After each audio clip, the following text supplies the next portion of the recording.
Hey everybody, this is a real quick video in case you have a Klipsch Bar 40 soundbar and you need to do a hard reset to the factory default settings on it. You're going to want to do this reset for one of two reasons. The first one is troubleshooting in case this soundbar is not working for any reason, like it's not connecting to your network, or it's not syncing or not pairing with Bluetooth, or if it keeps disconnecting, not responding, etc.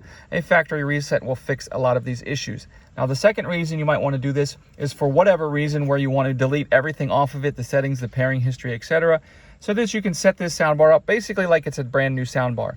So to do this, all we want to do is first we want to set the source on something other than TV, because that way it will when we reset it, it will automatically go to TV and we'll know that it's been reset.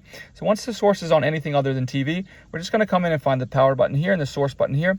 We're just going to press and hold them simultaneously for at least 10 seconds, after which it will reset. Once the reset is complete, again, the source button will turn orange, indicating a successful reset. You can go ahead and set this soundbar up like it's brand new coming out of the box.